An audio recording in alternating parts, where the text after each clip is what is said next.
All right. Welcome to the January 21st, 2021 meeting of the Diversity and Inclusion Committee. Pursuant to Governor Baker's March 12th, 2020 order suspending certain provisions of the open meeting law and the governor's March 15th order imposing strict limitation on the number of people that may gather in one place, this meeting of the Westborough Diversity and Inclusion Committee will be conducted via remote participation to the greatest extent possible. Specific information and the general guidelines for remote participation by members of the public or parties with the right and requirement to attend this meeting can be found on the town's website at www.town.westborough.ma.us. For this meeting, we typically live stream on YouTube/Westborough TV, but today we are recording it, and a recorded version can be found on westboroughTV.org under the government tab, meetings on demand. No in-person attendance of members of the public will be permitted, but every effort is being made to ensure that the public can adequately access the proceedings in real time via technological means.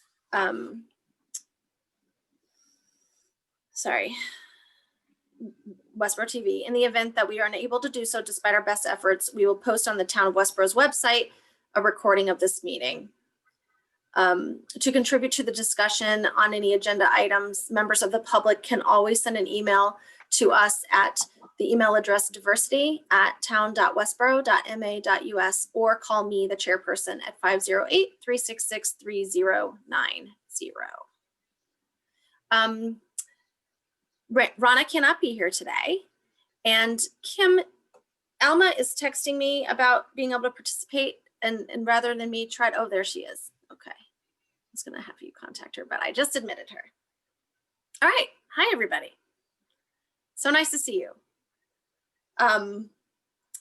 Let's start off by getting the minutes approved. Alma has just come. Hi, Alma. I'm glad you made it. And so everybody saw the December minutes. And do I have a motion to approve them?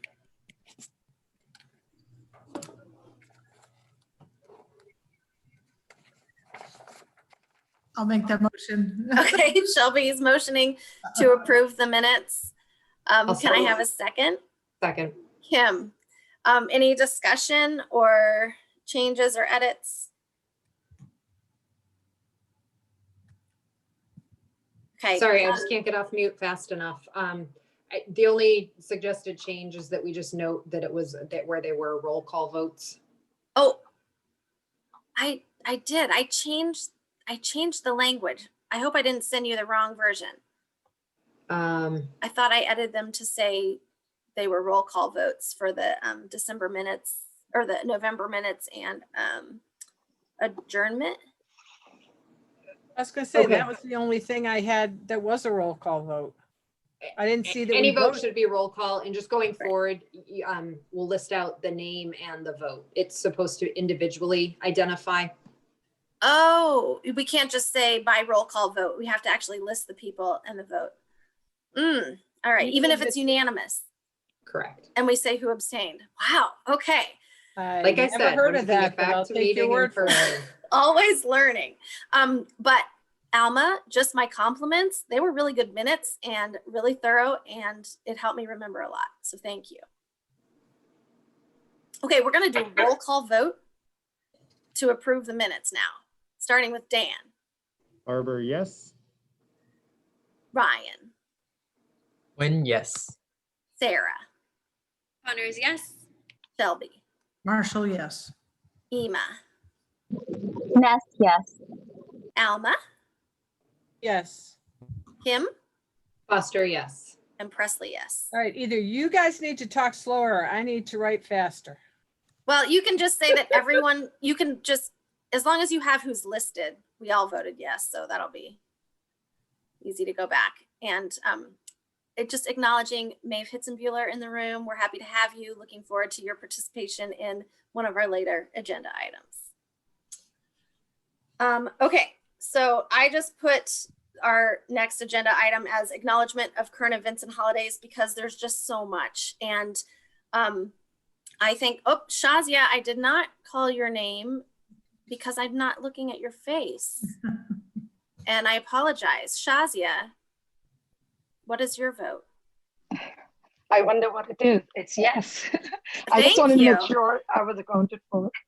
All right, thank you. Thank you. I admitted you in, but because I don't see your name on the screen, please don't be shy about continuing to get my attention, okay? I will pay attention to the chat so I can call on you. Sorry about that.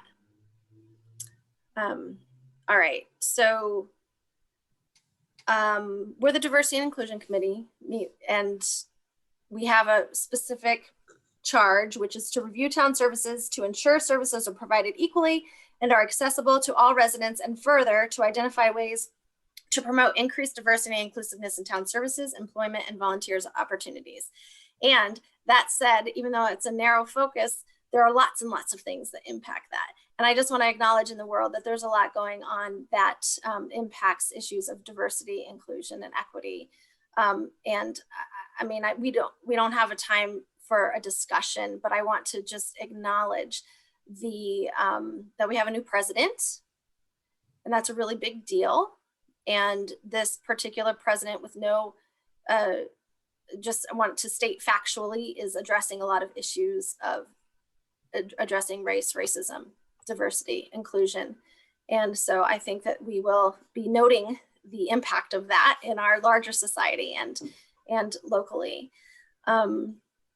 There was an insurgency on our nation's capital 2 weeks ago that highlighted issues that were already well known to us, but certainly brought to the forefront issues of white supremacy that I know many people had a reaction to.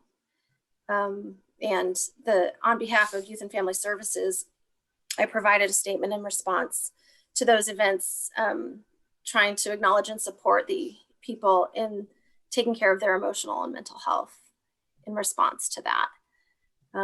And so I just want to acknowledge that that likely impacted each of us in different ways, and just know that I feel for you in how that might have affected you. We also celebrated Martin Luther King Jr. Day as an annual holiday on Monday. Offices were closed, but Westborough Connects, our local nonprofit that connects all of us in a lot of ways, sponsored an event, a presentation by Jamil Adams. Shelby's giving the hand clapping emoji. I was also able to attend that presentation. Was anyone else able to watch it? All right, well, it is recorded and available on the Westborough Connects website. So please, I encourage you to watch it. It was very inspiring and motivating. Jamil Adams, amongst many other talents, is the Dean of Students at Brandeis University. He's also a spoken word performer, and there was a lot of spoken word featured in the presentation that was pretty powerful. And then upcoming February is Black History Month. And although, as I am always remembering and being reminded that every month should be Black History Month, and we want to honor the impact that our African-American friends and neighbors and selves have contributed in our community. So I just wanted to put all of that on the table as an acknowledgement, not for grand discussion, but to say that we recognize the importance and the intersected impact of all of those on the work that we do. I do welcome your comments.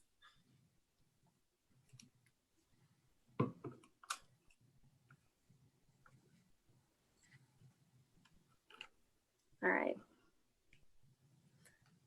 And I know that the Westborough Public Schools has also made comments on a few of these things. Was one of you wanting to talk? I'm not sure. I think Ryan maybe was. Ryan? I guess I just wanted to acknowledge with the inauguration of President Joe Biden, the fact that we had an African-American inaugural poet was incredible to me, and her work is amazing. I'm so inspired. Just listening to it, and the fact that she made amends to her poem as she was watching the events unfold at the state capitol. She said, while democracy can be periodically delayed, it can never be permanently defeated. She's a graduating member at my college. She graduated 5 years ahead of me, and I'm just so blown away. That's the level I aspire to be at. And I'm very hopeful for our country. It looks like things are taking a step in the right direction.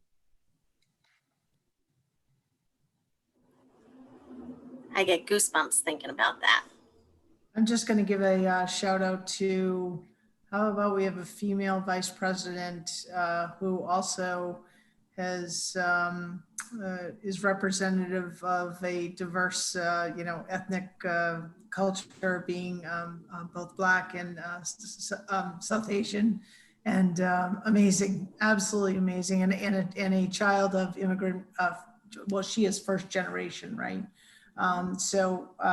Boy, a proud moment for the United States yesterday. For sure. And I'm excited to get on board with the momentum of change and growth and movement around issues of diversity, inclusion, equity that will hopefully be partly inspired. And I'm hoping on the federal level, on the state level, on the local level, we're all like can kind of feed off of this momentum that's going, and that we will see change all around. Yay. All right. So on to an agenda item that we have deferred the last month or two, and that is promotion of our committee in all kinds of ways, and specifically through the use of social media. So just to recap the very brief conversations that we've had thus far, there was certainly agreement that we wanted to promote in various ways. We had agreement that we wanted to use Facebook as a social media platform to promote. There was some deliberation as to whether it made sense for us to build our own Facebook page or to build off of the town's Facebook page. And so I think that today we can have a continuation of that conversation. I confirmed with Sarah Connors that she is still interested and willing to take a lead on that. And she said that Ryan is willing to join her. And Ryan, you had said that too in one of our meetings. So whatever we decide moving forward, we have folks who are volunteering to take the lead. And yeah, let's kind of continue this discussion.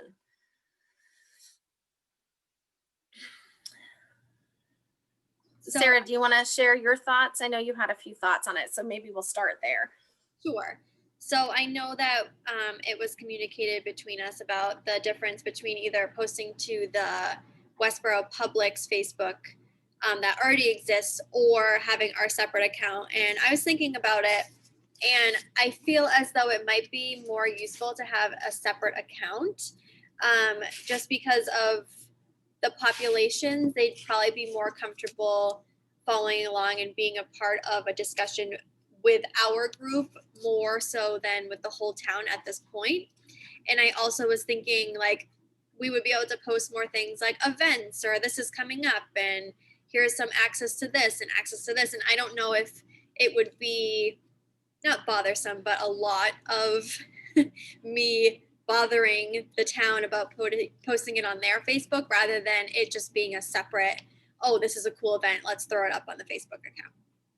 So that's my thought. I think it might be easier in the long run to have our own and more accessible for our parents and families and even some of the students to feel comfortable being a part of it. Thanks, Sarah. Does anyone else want to build off that conversation?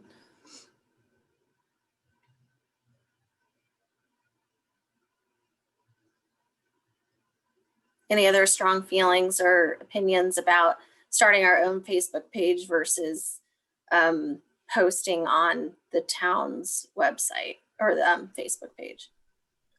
Kara, Ryan, we should- I think Ryan and Alma and then Ryan. That's okay. Okay. Alma, go ahead. I think it's a good idea to have our own page because I agree with Sarah that people would look for Diversity and Inclusion Committee, Town of Westborough, before they'd look under Town of Westborough. But I still think we need to have some sort of a presence listed with boards and committees on the town's website too. And maybe not as, I don't know. I mean, like we could have our minutes posted there or whatever, but I still think we should, since we are a town committee, we still should have some sort of a presence on the town's website and, pages. Go ahead, Ryan, and then Kim. In conjunction with that thought, I think that it would be good to have our own separate Facebook page, but perhaps we can have a running presence on the town's Facebook page as well. Maybe the town can either repost some of our items or just make it known that we are there. And that way we attract some of the following that the town already has, and we don't need to build that up from ground up. For sure. Kim and then Shelby. Sure.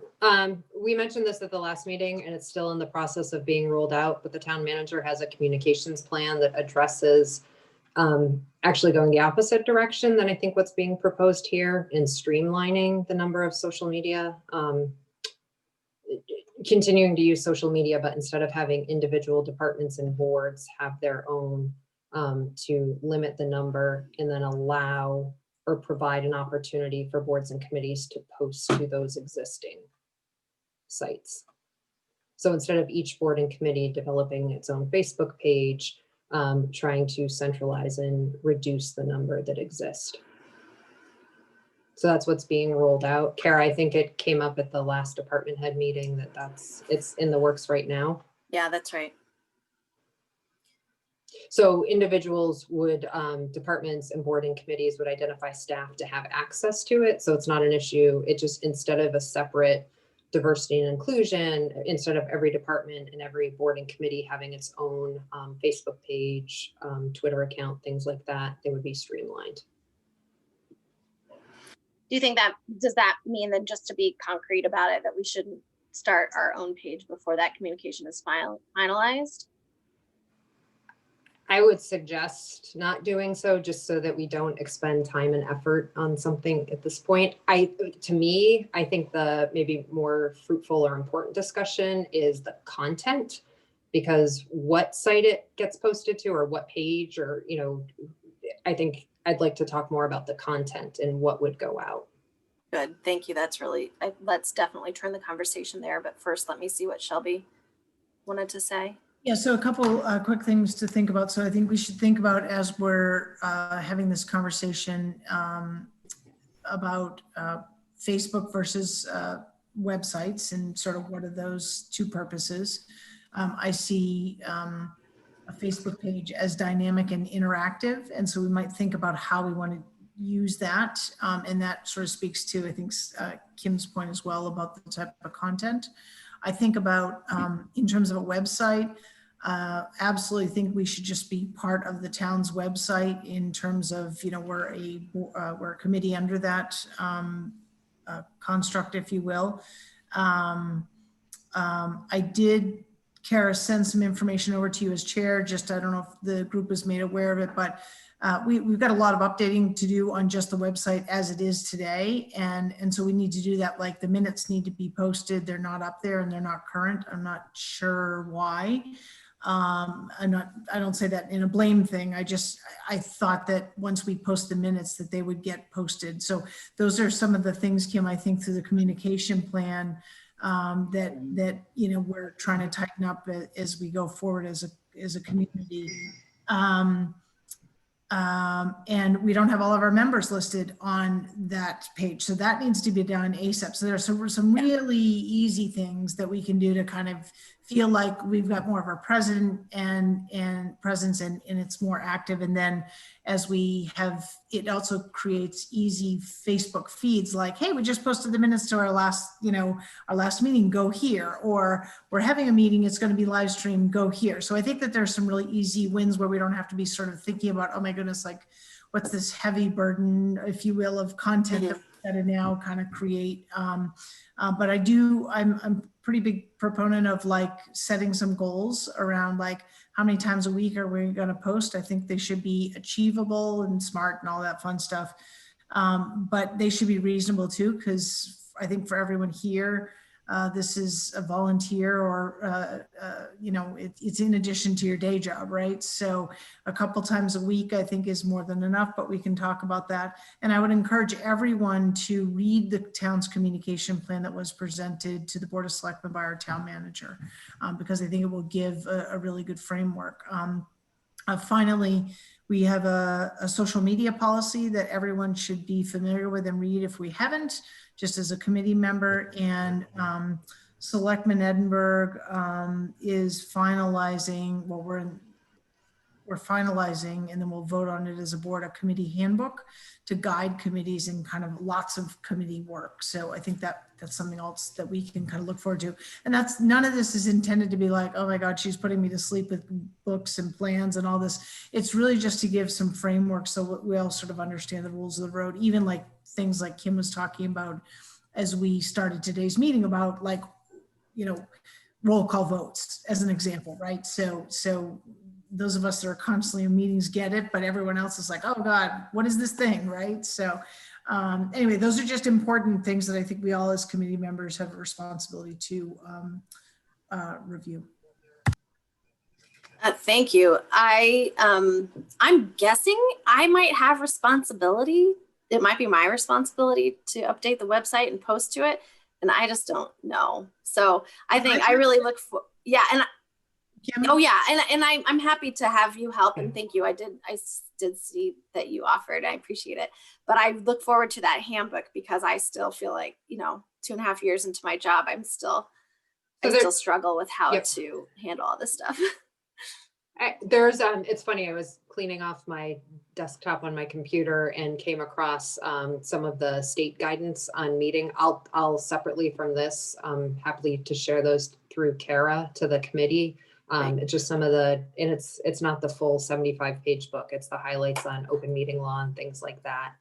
And also, I think part of what we're looking to do as we move forward with communications is streamline some things. To make through our website, there's a couple of opportunities for meeting minutes to sort of automatically populate in certain areas, as well as to set up certain things that once they get posted, they automatically go out through social media. So we're also at the same time that the communications plan is coming out, trying to make sure we're maximizing some of the tools that we already have at our disposal to help with some of those things and lessen the burden on staff having to remember to point and click, in 5 different places. So I have a question. So has some of this been updated because all these meetings are done remotely now, or is this just the standard? Like some of it's been updated? Yeah. Yeah. Okay. Yeah, if you're not in person, the roll call vote is required. It's required in executive session. There's certain times or events where it's required.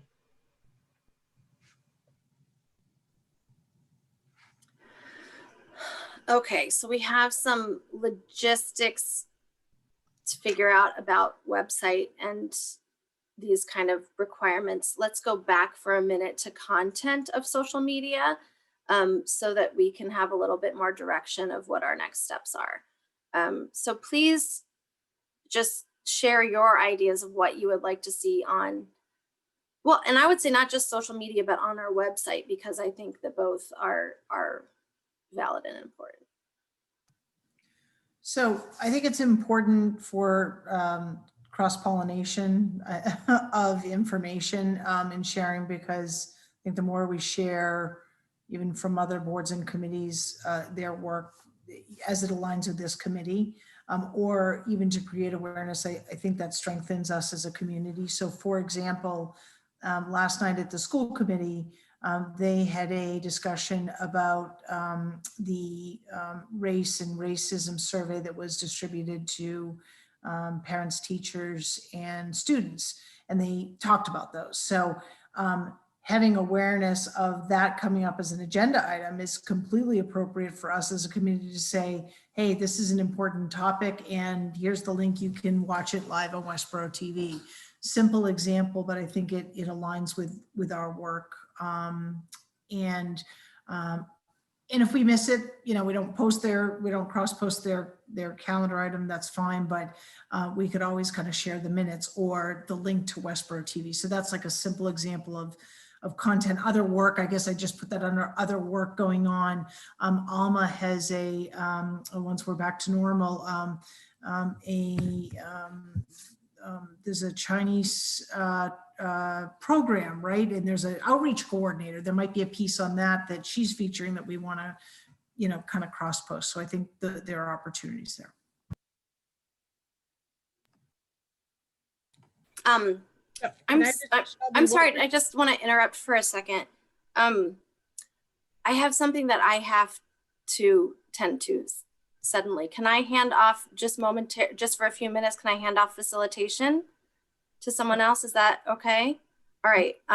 Is there a particular person that I need to hand it off to, or can I have a volunteer? How about Kim? Is that acceptable? Okay. I apologize. I just have something that's urgent. That's okay. Can I just ask Shelby real quick for clarification? What was the agenda item for the school? Like, what was it actually? Like, I don't know what it was titled. It was their race and I'm going to call it their race and racism survey. Sarah, you might have, or maybe you may have better sense of that, but it was a survey that was done in collaboration with We Care, which is a sort of a grassroots group here in Westborough. And they shared the results of the survey last night at the school committee meeting. It was also, I think it was racism and equity, and maybe. Yeah, racism and equity went primarily to students and parents K-12.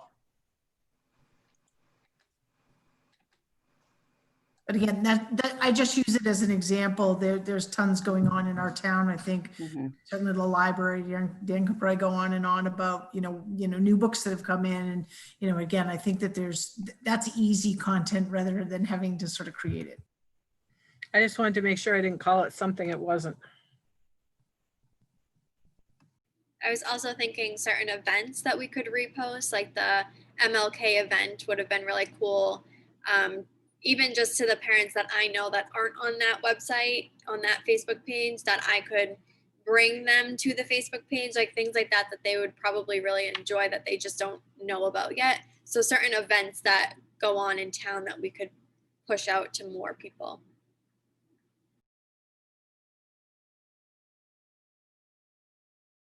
Alma, I pulled up the school committee's agenda for last night. I believe the agenda item was diversity, data analysis, and discussion. Sounds very But cool. it was the school committee's January 20th, 2021 meeting.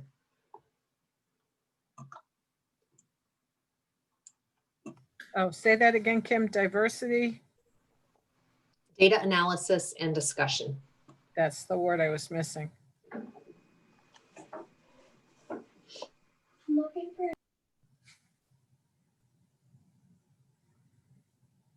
I mean, I think certainly as this group continues its work, or as other work within the town starts to unfold. So when and if, and again, I say when and if because of COVID and the ability to have the discussion, we actually start to discuss the town seal.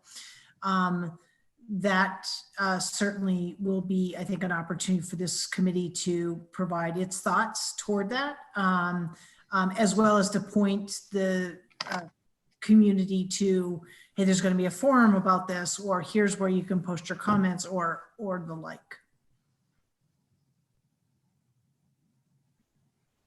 And I was also thinking about, we always try to think of ways that people can communicate with us. And I feel like a lot of people are comfortable with Facebook, and that might be a way where we can put like suggestions or questions that people have, a way to streamline it.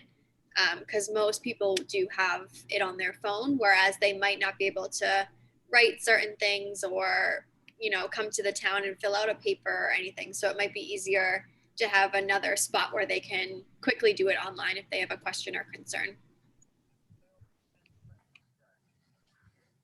We might. Shelby, I'm sorry, did you watch that discussion last night? I saw your email. Was it focused on the demographics related to the district, the school, the student I enrollment? would strongly encourage everyone to go back. It was a great discussion, and they were very clear that, you know, we're going to present the data, we're going to talk a little bit about it, but understand there's a lot to kind of unpack here, to use Amber's words, but it's important that we've done this. And so they kind of talked about almost more like the validity of Daniel, his assistant superintendent, is so good at that. So it was kind of more of a, what do we think the data is telling us? But it was great. And so they went through and reviewed the parent surveys, the student surveys, and the staff surveys. And jumping on that, I do just want to make it aware that a lot of families didn't actually get to fill that out because it wasn't accessible to everyone. So taking it with a grain of salt, I think it's a great direction we're moving, but there are definitely people that weren't represented in the data. So hopefully moving forward with what we have now, we can expand it even more. But it was great to see. And even at that though, Sarah, I mean, I was amazed that 63% of parents or someone identifying as a parent said that, or responded, which is amazing for a survey. So, but in that context, you know, it's always the, you know, what about the other, whatever, 37%, right? Absolutely.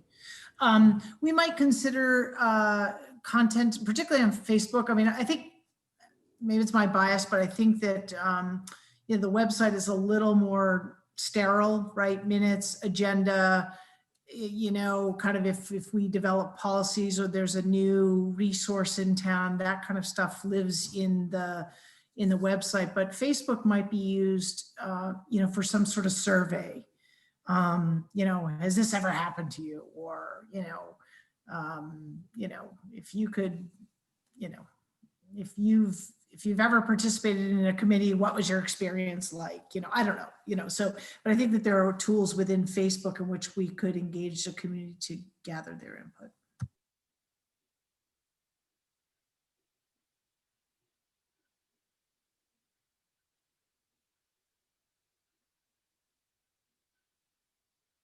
I am back, but going to wait until the next agenda item to jump back in, if that's okay.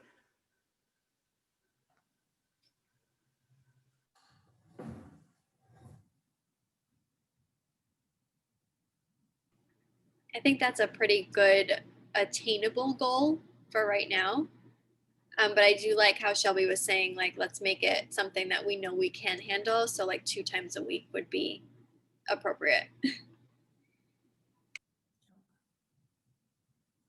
And again, that's something that I think we all can promote in our different circles. So as soon as we have a, you know, I guess, well, I guess we have to go back to the decision around kind of the Facebook page. I mean, I fully support the communications plan. I do think we should probably revisit that and come back with a recommendation. Kim, I don't recall because I don't have it in front of me, but if it was hard and fast that no new pages could be developed, or it was more directional to encourage everyone to kind of, that hasn't developed a plan to use the town's Facebook page. So we should probably look at that because I think for some committees, doing this is just too much of a lift and they just don't have the sustained commitment over time. So that's why I do think that while Sarah and Ryan are willing to do it now, that's not to say that they're willing to do it forever. So then it's like, who's going to take that over? So I think that there's merit in utilizing, you know, the town's Facebook page, but we should really think about that before we go much further.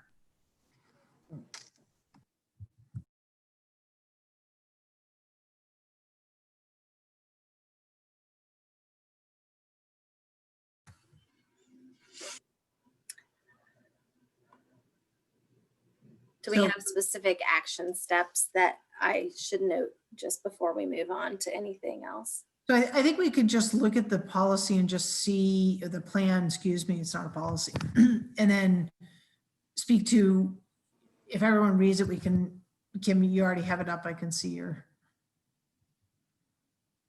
I had it up, I just closed it, so hang on, give me a second. Kara, do you have a page right now? Youth and Family Services has So- a page. The plan identified certain existing pages to continue, so we can look at it that way too. It's it's not necessarily talking about there being a single page. I think it's just trying to look, here it is. the other thing. But maybe now, for now, potentially we utilize through Kara's existing departmental pages. Yeah, I mean, potentially, I could even change the title of our page or something to be a dual page. I mean, we can explore that. I don't know if that would make sense, but Yeah, but Dan? why would Kara have to take on that responsibility to have her page be a dual page any more than I would, or the library would, or recreation, or whoever? I'm sorry, Elma, I'm not understanding, versus creating a whole nother separate page? Yeah, because it's not, this committee isn't Youth and Family Services. Youth and Family Services, like the library, like the senior center, like recreation, and whoever else has their own stuff to put on it. So I guess it might make more sense once the plan is distributed. okay. So that, sorry, I mean, it's a little abstract because nobody's looking at that right now. Okay. I think Dan was going to chime in. Yeah, I had one thought I had too. If we're using a whatever forum it is to promote the different events and things of that nature, is that something we would have to, as a group, come together at our meetings and say, before we post, this is something we can post? Because we all come from different backgrounds. We share a similar goal, I think, on many things. But if I like one event and say I share that to a page or share it to an administrator, but it might be conflicting to someone else's, their background on an issue. I think back to when we discussed the mural on the street of the Black Lives Matter, and that kind of spiraled into a completely different discussion than I know I was expecting and the angle it took. And I could see that happening with Facebook posts or any social media or website posts about an event under a purview that it's our group, where it would look like if, oh, they shared an event by this author, it's in a sense saying our group endorses this movement, that movement, whatever. So for posting of that nature, I don't know if that's something we need to think about in whatever regard it is on who's sharing the events, what are the events, what's the content of those events, before we just say, sharing 2 events a week, and then we feel pressure to start sharing, oh, that sounds like it would be good to me. And I don't know, that's my thought on the frequency.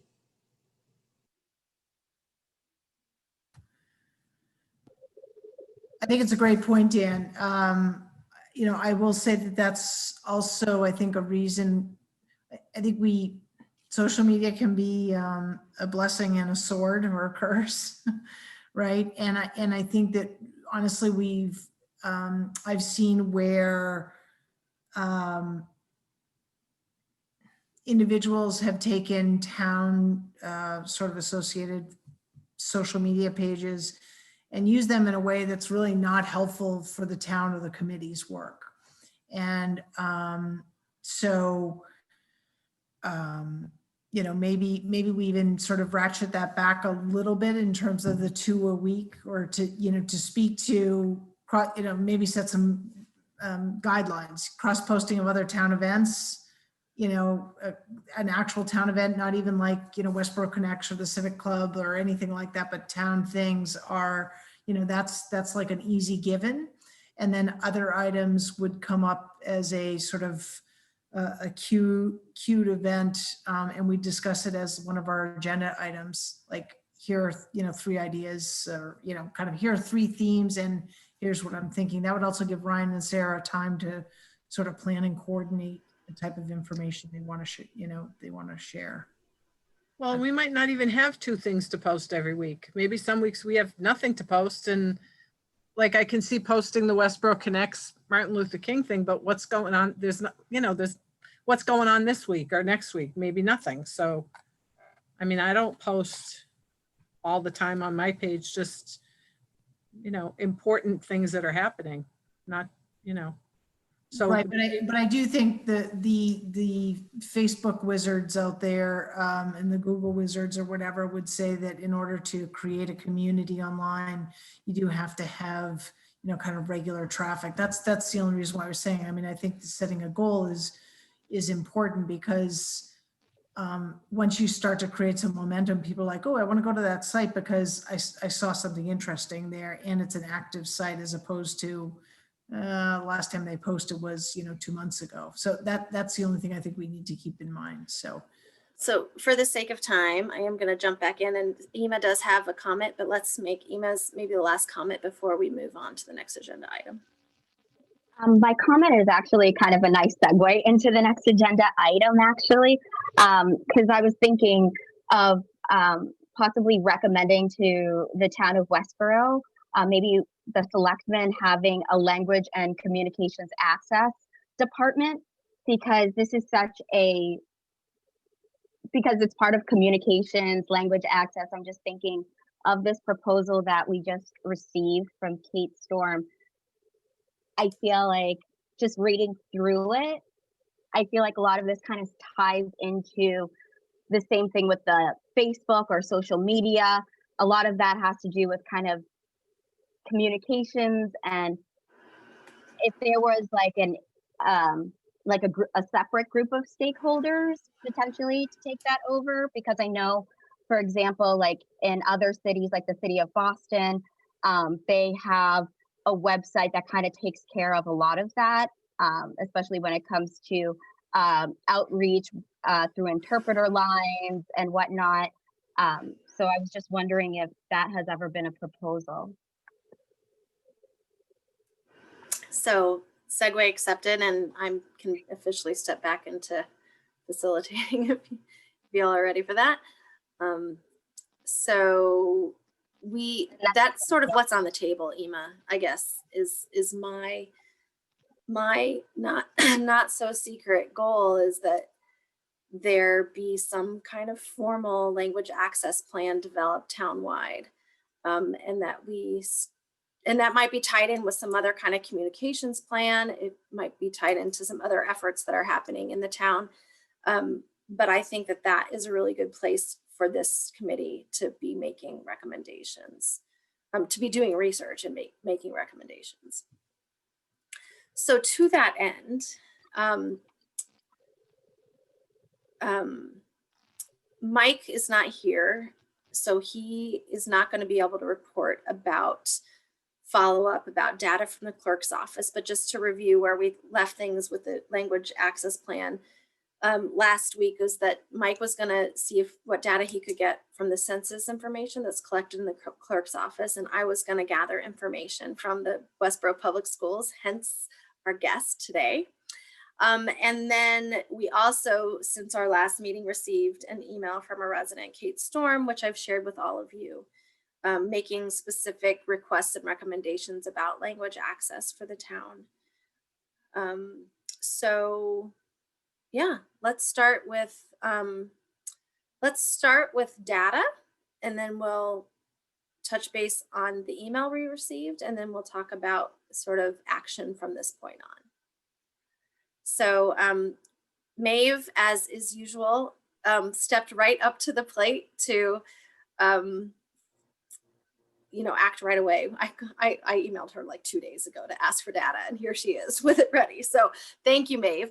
For those of you who don't know, Maeve Hitzenbuehler used to be on this committee, but handed off the Westborough Public Schools responsibilities to Sarah because of her heavy load.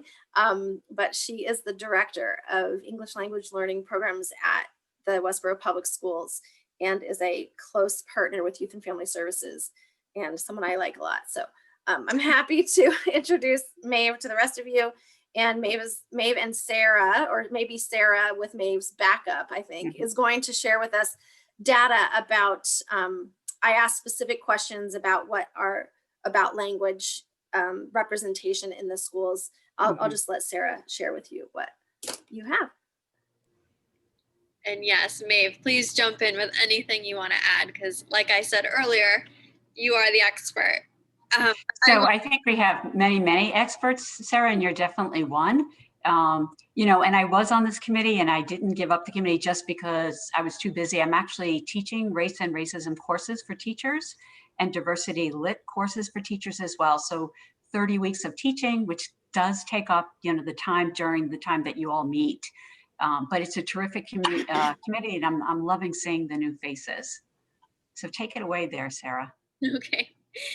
All right. So we have a very large population in our schools, as I'm sure you are all aware, of students who have another primary language at home, as well as families that might have a primary language, but not necessarily that their students have been enrolled in our ESL program. But we still have that data, which is nice. Families will fill out a home language survey where they will tell us if their child's primary language is something other than English. And families also are asked to check off if they need an interpreter, such as things like that, so that we are keeping track of the number of languages that we have in our district. So in the last 3 years, we've had an increase, and we have approximately 400 students in our district that speak another language at home other than English. They have a primary language that is not English at home. So lots of kids that speak. How many is that again? I'm sorry, Sarah. 400. 400.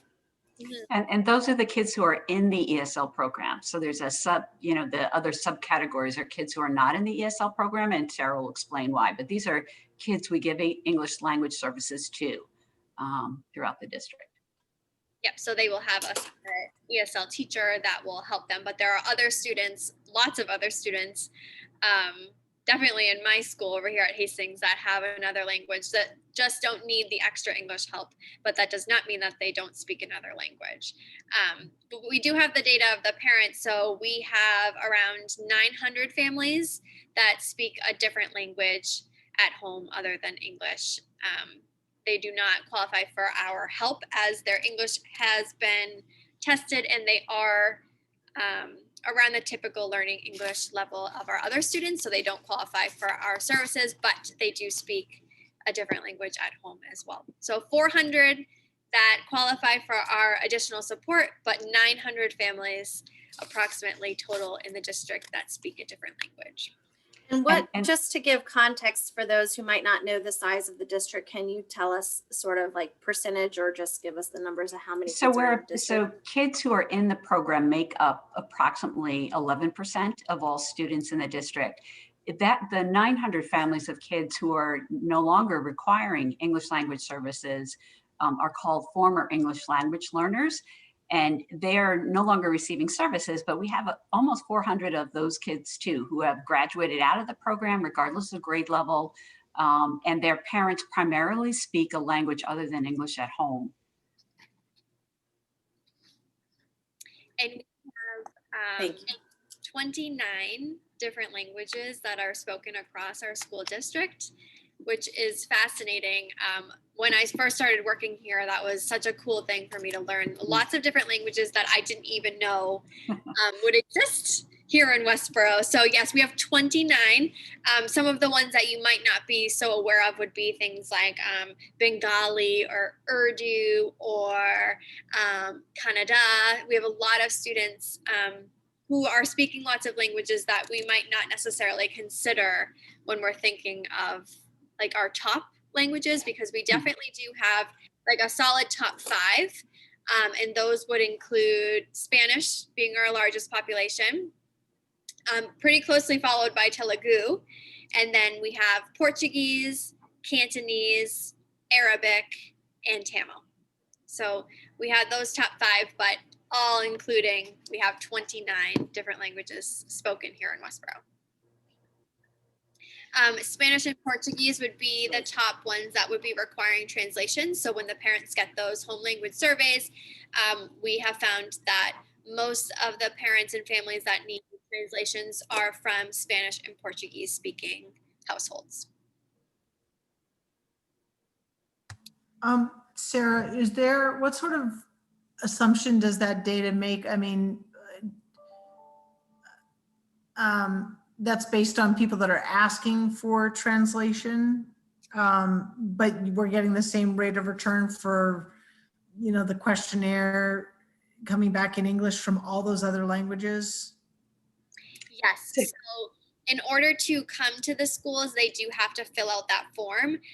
And there is always either an interpreter or someone to help them fill that out. So every single child that comes to the school district will fill that out. So they are accounted for. And even if they don't hit and check these translations, I will say that we find out pretty quickly when they do require it. So we will put a note in their communication folders that says like this family requires it. So for the most part, I do believe that all of this data is pretty accurate. But keep in mind also that the home language surveys is required by the federal Department of Education. And so it's a mandate by the local Department of Education, which is DESE. It's, subjective to some degree. So parents fill it out, we've had anecdotal responses as well, where parents might say, we didn't want to say the child had it, or we had another language other than English because it might not look good for our child, or we were afraid to write down another, for any number of reasons, to write down another language besides English. So even though it's mandated by the Federal Department of Justice, it is a subjective form. And we do every year have students who come in and listed as speaking fluently in English. And we know almost immediately when a child is not able to, acclimate to academics because of language. There's another primary language, which is not English. So it is, as Shelby's question, is the data really accurate? Is as accurate as we can make it? We're following the mandates from both the DOJ and the local departments of ed on the state level.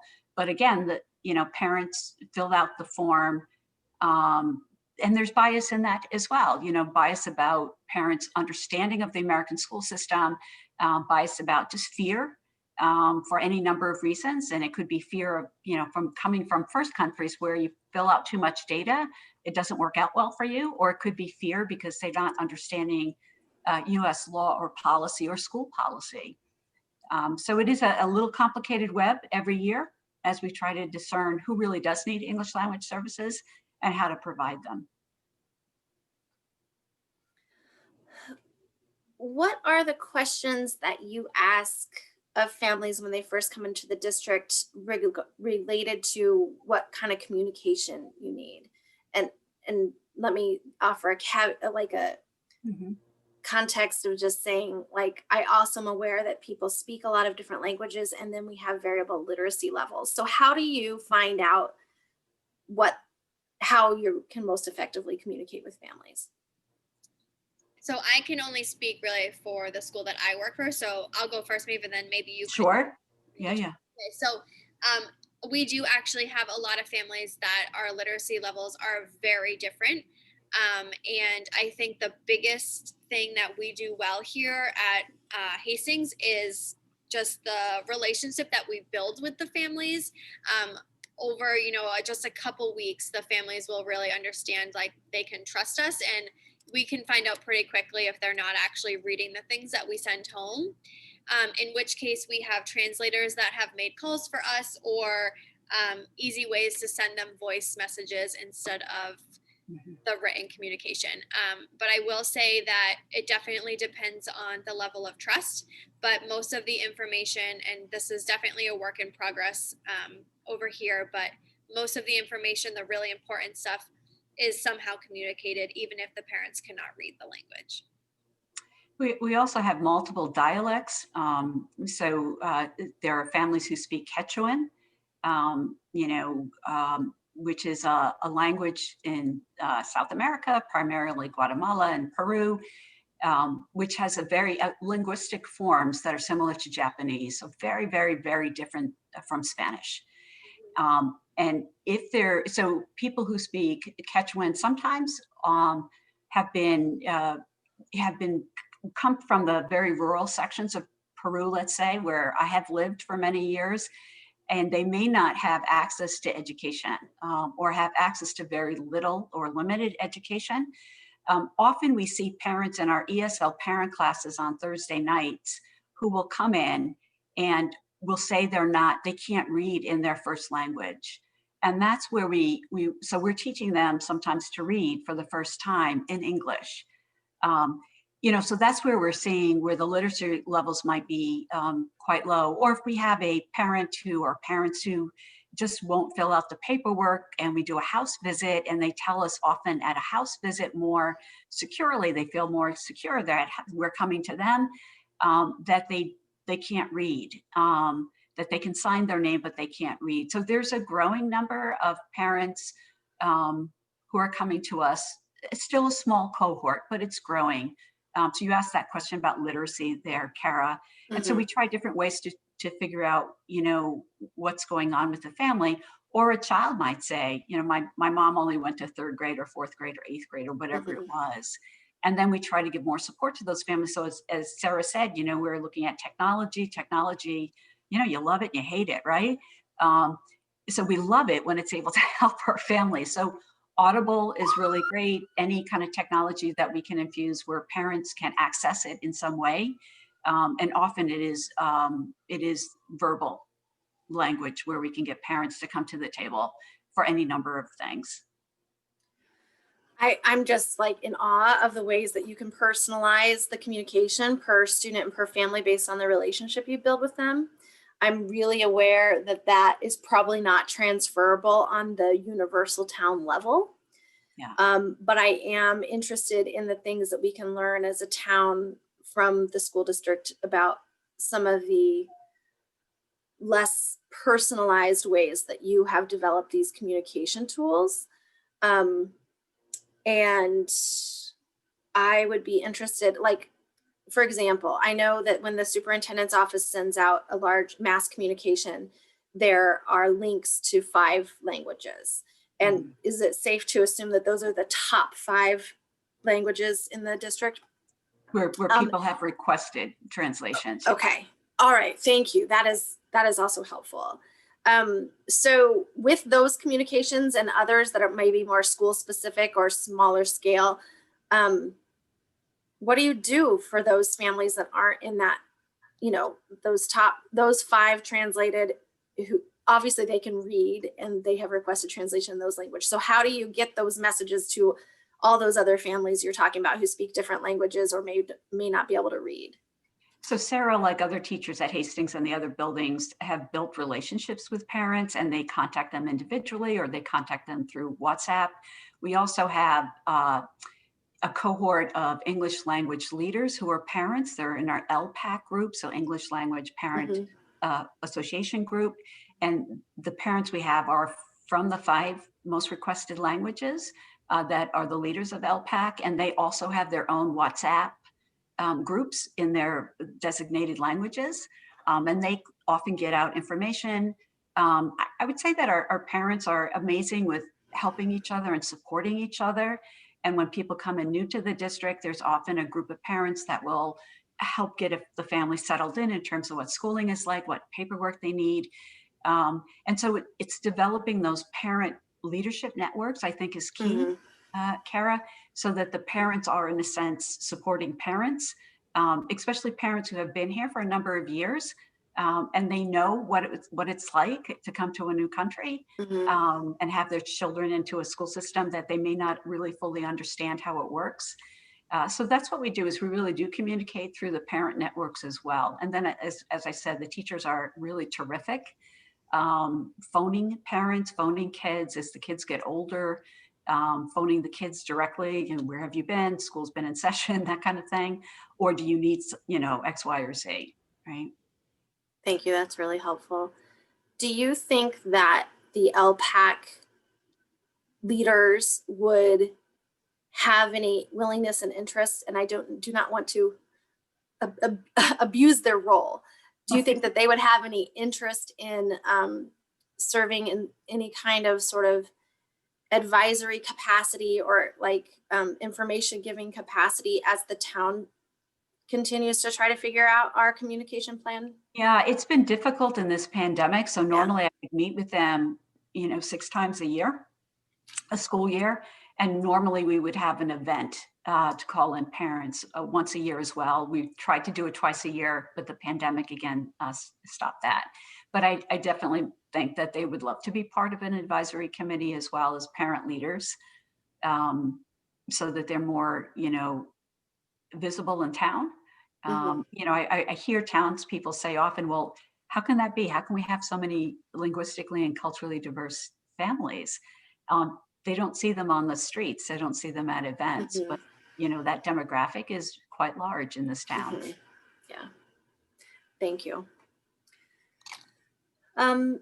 Anyone have questions for Sarah and Maeve regarding the data or any of the conversations so far?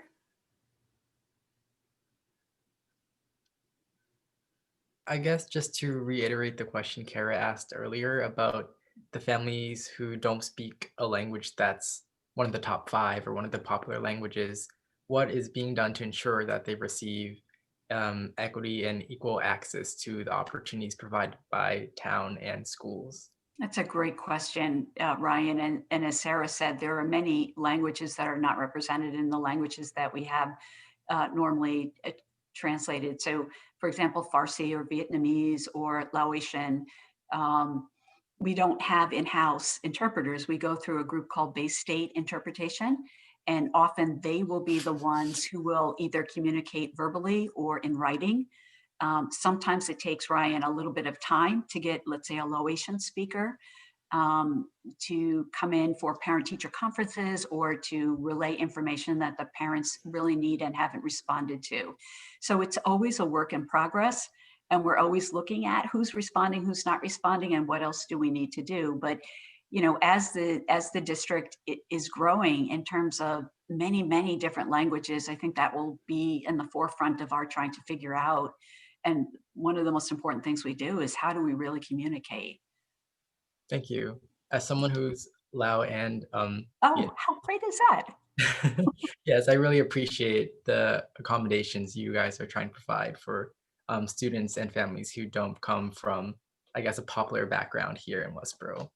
So we also, let me just say, Ryan, we love our families and we respect them, and we will do whatever we can to make them comfortable and also to make, to work to make our kids feel comfortable, but also successful in the school district. It is amazing. We get a child in kindergarten or first grade, they're fluent by the time they're in 3rd grade, and they're out of our program. So the more we're able to serve the families and the children, the better it is for, really everyone. Absolutely. I will say the teachers quickly find out who needs the help, and we're all over it. So I'm hoping that we can expand that to the town. So I don't want to spend too much more time on this today, but I want to put a proposal out there. 2 proposals. One is that we keep language access sort of as a standing agenda item for this committee so that we can continue to learn about it and continue to think about it and make recommendations as we have them. And secondly, I want to put out a possible recommendation and get your ideas about forming I don't know, and Kim, maybe you can advise around this. I don't know if it would be a subcommittee of this committee or a separate task force for the town to specifically look at building a language access plan. I think as I learn from what you say, Maeve and Sarah, there are so many nuanced pieces to this, and we are not going to mirror the school. I think we need to find something unique for town services and town communications. But there's so many factors involved that I think that this committee may get overwhelmed by. So what are your thoughts about proposing some kind of committee specifically to explore language access? It would have representation from this committee, certainly. I think that's really important. I also wanted to mention like the certain things that are most asked about and most needed are things like the food pantry or medical attention or, housing things. And I think as this committee is very focused on the policies and everything, I think there is a need for language access for other things that we might not be able to cover in just this. This is something that is a constant topic of conversation amongst my staff at Youth and Family Services, but also with the Youth Commission. Kate Storm is a former voting member of the Youth Commission and still engaged with us in a lot of ways. And I think that there are a lot of different little corners of the town that have a big investment in this. We've talked about the library and all the connections the library has to communities who speak multiple languages. So I'm just seeing this as a bigger picture. I also, Kim, what are your thoughts? I think if you're looking at, I think the role of this committee is to identify that this is an issue and probably take it up to the Board of Selectmen. Okay. And I guess my thinking is you're talking about creating another potentially public body. And if it's volunteer based, I think we just think through, begin with the end in mind. If we want to have a language access plan, what is the most expedient? And maybe I think we do want a variety of input, but I think we also want, we think about how we get there. And is it by having another volunteer board or committee, or are there other ways? I don't know if we're aware of any communities that have one in place, and we might be able to see what their process was or what did they use as a starting point. I have done some rough surveying of other communities to see if there's language access plans, to sort of similar to what Ema was talking about that Boston has. I mean, Boston's a huge city. And Mike and I both did some research on this a couple years ago now, and we weren't able to find much, I guess was the conclusion. And that may have changed in more recent times, but like I surveyed all the youth and family service directors about a year ago to find out which of their communities had a communication plan that included language access and translation and interpretation, and no one told me. They talked about haphazard practices that was had, but no formal kind of universal plan. So I don't know, maybe an appointed committee. I'm not necessarily, and it maybe would be a volunteer, but yeah, I think it depends how you structure it. You could be talking, it's another public body, setting up meetings, or there's probably different ways to accomplish it. I am fully supportive of a plan that's sort of a more global, addresses it a more global, but I also would encourage that we identify maybe some specific areas so that we don't have to wait until we have a plan. One that comes to mind for me immediately is maybe building department, inspectional services. Maybe there's an immediate need for some, materials to be translated there. Homeowners coming in, there may be a need for things. So maybe, again, keep in mind the bigger picture plan, but also let's get started and having some discussions. I love that. I think housing would be my top priority. I know I personally have helped families fill out their renting applications and stuff like that. So all that stuff tends to be in English. And I don't know if that's based on their company, if we have any say in that. But I think as a town of Westborough, things definitely need to be translated for housing. And I think we've got the Affordable Housing Committee now, the work that they're doing. I think maybe, this is going back to Shelby's earlier comments to connect with work of other boards and committees. That might be good feedback for them. I like that. I'm also building on your example recommendation about the building department. I'm just have like the question in my mind, like, do the departments have budget lines to access translation and interpretation services, for example? and not that we can change a budget line right now. I know that's a big process, but just like, you know, we had talked a couple times ago about surveying some of the basic needs of the departments, access to translation, interpretation, what kind of walk-in demand is there for interpretation. So I don't know. I guess I'm just not sure where to get started. I think in a big picture, I would recommend having, like, asking the Board of Selectmen to look at how to develop a larger access plan. But meanwhile, what would be next steps about some of these smaller things?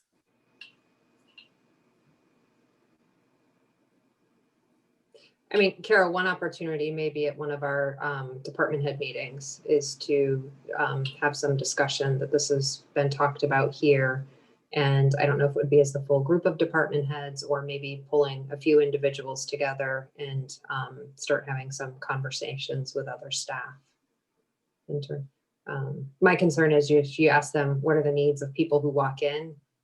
That's going to understate what the needs are, because I think people who may need translation services aren't coming in. So I think we need to, you know, step back and maybe think about an approach. Yeah, I don't think such a survey would be Right. the way that our plan would be informed. Just would be added data. Board of Health Okay. might be, I'm just thinking kind of in our current, you know, state as well. The Board of Health might be an area too, as given their role and everything that's going on, and how I see their role may change, you know, permanently going forward, making sure that information that they provide to the community on a variety of health related issues is available in at least a certain number of languages.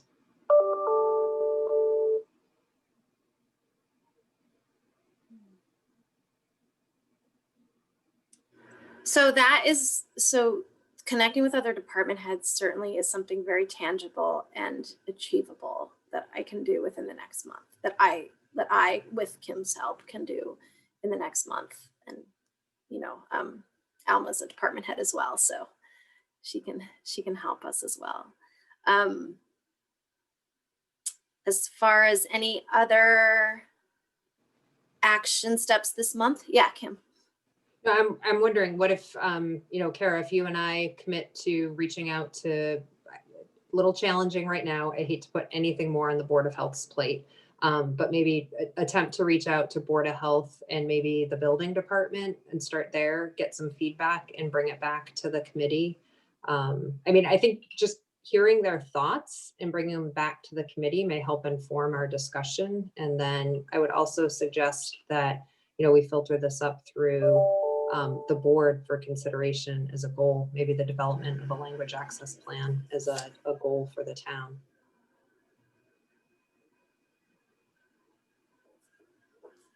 All right. And I would assume that, I mean, not having seen what a plan actually looks like, I would assume it can be done sort of incrementally and you build upon. Totally. I think we can probably find some examples if we look hard enough. Maybe the treasurer's office too. They have access. I mean, they have encounters with people for tax bills and excise tax bills and water bills and all of that. So, I mean, I think every department, I think to Kim's point, like honing in on the departments that we think might be the most eager and ready to kind of have this conversation and for whom it's maybe feels the most pressing. And I think public kind of health and safety. I mean, that's why I picked those. I was thinking those are legitimately, you know, health and safety type of issues. Okay, let's do that. And I just, can I just one thing I've noticed, I've been a little bit involved in a couple of initiatives that the Climate Action Group and Sustainable Westborough are working on with some of the utility companies. And the one thing I've been pleasantly surprised as part of their outreach efforts on various initiatives, one of the things they are offering are to provide materials in various languages. And I think it goes back to the issue, you know, it's not going to hit every language that every individual in the community speaks. But that was just encouraging to me. You know, we're talking about certain initiatives Mhm. that utility Yeah, companies I love are that. on board with that. And that kind of segues to my next question, which is in addition to Kim and I reaching out to a couple of these key department heads, should we take any action related to contacting other committees? As you mentioned, the Affordable Housing Committee may have this input on this or thoughts about it.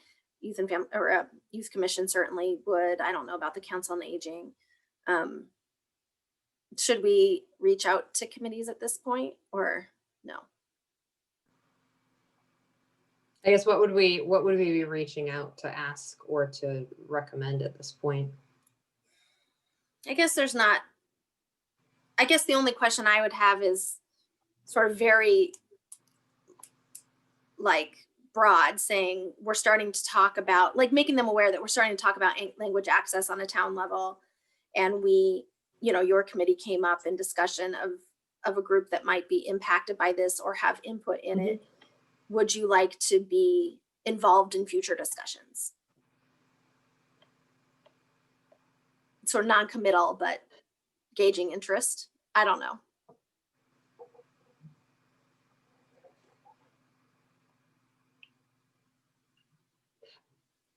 I think housing might not be a bad one to start with, Yeah. particularly given what they're looking at with affordable housing. They also have a lot of demographic information. Yeah. So, and that's also easy contact there. One of the selectmen has been very involved in that, so. Okay, good. Okay. All right, so I'll reach out to the affordable housing and we'll just start there. And should I go ahead and put this on the radar of the Board of Selectmen?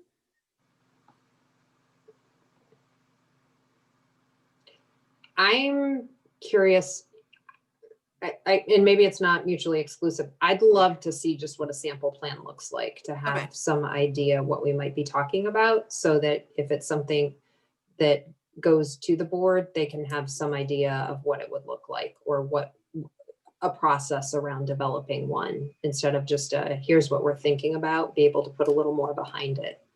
Okay. You know, May I have volunteers from this group to help me research existing examples of language access plans? Okay, Sarah, Ryan, Shazia, I haven't talked to you much during this meeting, but please feel free to chime in as you wish. Don't feel pressure to volunteer, however. Ema did put in the chat a link to Boston Communication Plan, so that might be something we can reference as well, and it might give us some clue as to how to search for similar plans.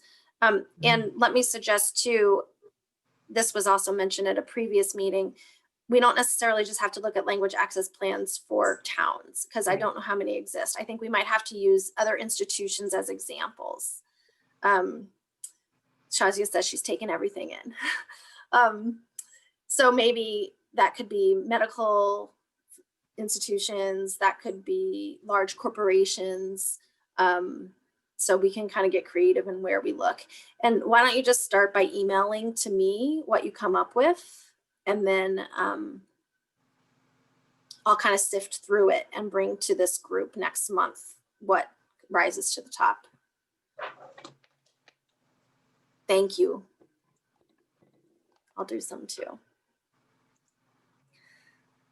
All right, so moving forward, I'm going to combine the next two agenda items, which is community issues and announcements, and review of parking lot items.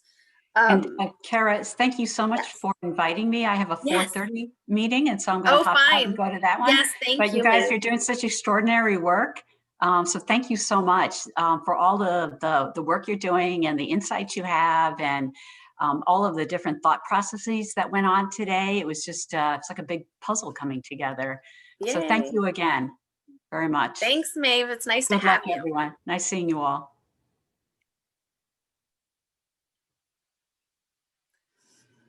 All right. Does anyone, before I rattle off my list of community announcements and issues, have anything that they want to make sure they put out there for us to either hold as a parking lot issue to come back to later, or just an announcement or issue that's arisen? Dan. I just wanted to, if you follow the library on social media, we have had a great language collection for materials in other languages here. And I know I heard you mention, Sarah, that Spanish was #2, and we've been really pushing our Spanish language collection lately. And it's not just English to Spanish dictionaries, which tends to be like what people think we have. We do have that, but we have a lot of best-selling novels and just other informational text in Spanish as well. And we're trying to get the word out that we have it here because we've had it for a little while now and it's not moving, and we keep getting new stuff, and it's great stuff for people who are looking for it, but we just can't find those people who are looking for it. So being that that's #2, like, I just want people to know we have it and we are developing that. Dan, if you have any like social media-esque announcements about that or promotional materials about that, forward it to any or all of us, and Sure. we'll share it on our respective Perfect. social media platforms. I will And I definitely do can that. Print it out and send it home to kids, and they would love that. Perfect. Absolutely. I know our children's librarian, she does a great job with, she has a ton of different languages she's developing upstairs in the adult section. Maureen, the director, she's focused a lot on the Spanish collection. So we have a lot of really good stuff in other languages. So. That's great. So one item that I know Shelby had wanted to talk about, but we won't have time today, but she just wanted to bring up more information about via transportation and how that is kind of evolving as far as like promoting access to it for people who have a hard time accessing it. So we'll talk about that in the future. I had a lovely conversation with the executive director of the Borough YMCA this week about their efforts around diversity and inclusion and equity. Jeff is his name. He called me. He specifically requested to learn about what this committee is doing and to offer to help in any way that we want to. They just really want to engage with the community.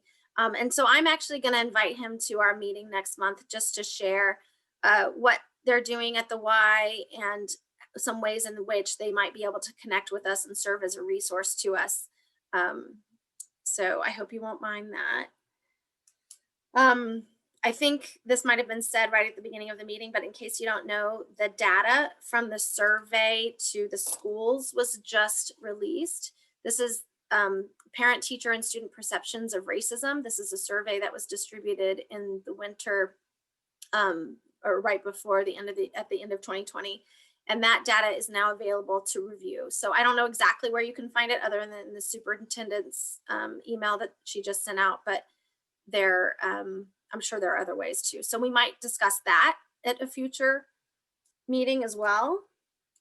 And principals right now are digesting that and kind of trying to pull it a little bit more apart. So I am also on the Schools Diversity Council. So I usually have that meeting in the mornings of this one. So probably next meeting, I'll have more information on like what that could look like for us.